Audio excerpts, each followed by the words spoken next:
নবদ্বীপ শহরে বিক্ষোভ মিছিল করল দুই বাম যুব ছাত্র সংগঠন।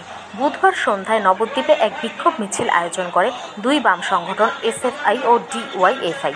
তাদের দাবি, গতকাল কৃষ্ণনগরে পুলিশ সুপার অফিস ঘেরাও অভিযানকে কেন্দ্র করে পুলিশ তাদের উপর লাঠি চালায় এবং তার জেরে তাদের কিছু ছাত্র যুব সমর্থক আহত হন। তাই আজ ও কাল 2 দিন ধরে তারা বিভিন্ন জায়গায় প্রতিবাদ ও বিক্ষোভ মিছিল সংগঠিত করবে। আজকে আপনারা কেন মিছিল করছেন?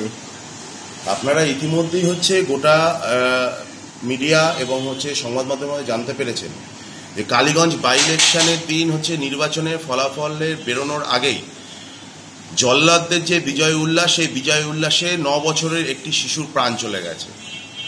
তার বুকের মধ্যে শকের চার্জ করে তৃণমূলীরা তাদের বিজয় উৎসব পালন করেছে। সেই দিনকে দাঁড়িয়ে বামপন্থী ছাত্র যুবরা এসএফআই ডিওয়াইএফআই রাস্তায় থেকে গ্রামের মানুষকে সাথে নিয়ে যে পুলিশ এফআইআর নিতে রাজি হচ্ছিল না, তাদেরকে রাজি করানো, তামান্নার মা যে 24 জনকে অপরাধী হিসাবে চিহ্নিত করেছে তাদেরকে অবিলম্বে অ্যারেস্ট করা, এই বিভিন্ন দাবি নিয়ে আমাদের যে লড়াই সংগ্রাম, সেই লড়াই সংগ্রামকে সামনে রেখেই গতকাল নদিয়া জেলার এসপি অফিস অভিযান ছিল আমাদের এসএফআই ডিওয়াইএফআই। আসলে বধিরকে কখনো কখনো শোনানোর জন্য উচ্চ কণ্ঠের প্রয়োজন হয়। আমরা ভগৎ সিং এর উত্তরাধিকার, সেখানে দাঁড়িয়েই কালকে আমরা এসপি সাহেবকে এটাই বলতে গেছিলাম যে অবিলম্বে চার্জশিটে বা অভিযোগে যাদের নাম আছে সবাইকে অ্যারেস্ট করতে হবে, আইন তার পথে চলবে, সেই অনুযায়ী ব্যবস্থা হবে। যেভাবে মোলান্দি গ্রাম, কালীগঞ্জ ব্লক কিংবা নদিয়া জেলার অভ্যন্তরে গ্রামে গঞ্জে যেভাবে তৃণমূলীদের হাতে যেভাবে অস্ত্র রয়েছে, সেই অস্ত্র অবিলম্বে উদ্ধার করতে হবে। আমাদের এই সমস্ত দাবি নিয়েই কালকে এসপি অফিস অভিযান ছিল।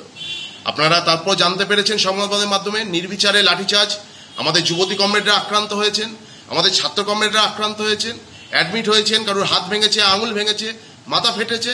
সেইখানে দাঁড়িয়ে গোটা নদিয়া জেলা জুড়ে আজ এবং কাল প্রতিবাদ বিক্ষোভ মিছিল সংগঠিত হবে। এসএফআই ডিওয়াইএফআই রাস্তায় থেকেই সেই প্রতিবাদ সংগঠিত করবে। আমার নাম প্রীতম মজুমদার, ডিওয়াইএফআই নবদ্বীপ লোকাল কমিটির সম্পাদক। আপনাদের এই মিছিল কেন বলুন?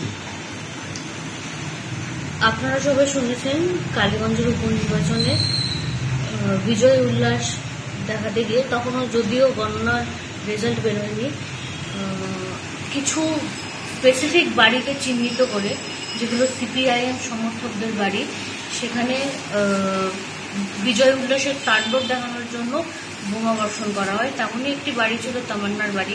ছোট্ট শিশু স্বভাবতই কৌতূহলবশত বাড়ির বারান্দায় এসে দাঁড়ায় কি যাচ্ছে দেখার জন্য, এবং তাকে দেখার পরেই তাদের মধ্যে একটা অদ্ভুত উল্লাস তৈরি হয় যে এই বাড়িটিকেই টার্গেট বানানো হবে বোমা ফেলার জন্য।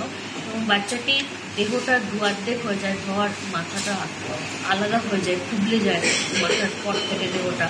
বাচ্চাটি মারা যায়। বাচ্চাটির বয়স 9 বছর। আগামী 28শে জুলাই বাচ্চাটির জন্মদিন আসছে। আমরা এসপি অফিস অভিযান করেছিলাম কালকে। এর আগে আমরা থানায় ডেপুটেশন দিয়েছিলাম। যারা যারা দোষী বলে সাব্যস্ত করেছেন তামান্নার মা 24 জনকে, তাদেরকে অ্যারেস্ট করার জন্য। যদিও তাদের কর্ণপাত সবটা দেওয়ার প্রয়োজন বোধ করেনি পুলিশ প্রশাসন, কারণ স্বাভাবিকভাবেই ওরা ওপর থেকে কথা না এলে, অর্ডার না এলে কাজ করে না। এক্ষেত্রেও তাই হয়েছে। তাই কালকে আমাদের এসপি অফিস অভিযান ছিল এবং সেখানেও স্বাভাবিকভাবে আমরা নিরস্ত্র, আমাদের হাতে কোনো রকম অস্ত্র ছিল না। 2 মানুষ সমান উঁচু ব্যারিকেড বানানোর পরেও তারা লাঠি নিয়ে এবং হেলমেট নিয়ে আমাদের ওপরে কিছু বুঝে ওঠার আগেই অতর্কিত আক্রমণ করেন। আমরা বহু কমরেড আঘাতপ্রাপ্ত হয়ে তাতে কারোর হাত ভেঙেছে, আমাদের লোকাল সেক্রেটারি প্রীতম মজুমদারের মাথা ফেটেছে। আসলে এখন এই প্রশাসন, পুলিশ প্রশাসনের কথা বলতে গেলে পুলিশ প্রশাসন দলদাসে পরিণত হয়েছে। আপনারা সাম্প্রতিক ঘটনাতে কসবা ল কলেজের ঘটনাতেও দেখে থাকবেন, সেখানেও তৃণমূলের লোকেরাই তৃণমূল সমর্থককে ধর্ষণ করছে। আপনারা অভয়াকাণ্ড দেখে থাকবেন, সেখানে এখনো বিচার পায়নি। এমনকি সিবিআই তদন্তের ওপরেও আর অভয়ের বাবা মা ভরসা রাখতে পারছে না। এই সব কিছুর প্রতিবাদ জানিয়ে এবং কালকে আমাদের যে অত্যাচার করা হয়েছে তার প্রতিবাদে আমাদের আজ এবং আগামীকাল বিক্ষোভ কর্মসূচি পালিত হবে। সেই জন্যই আজকে মিছিল।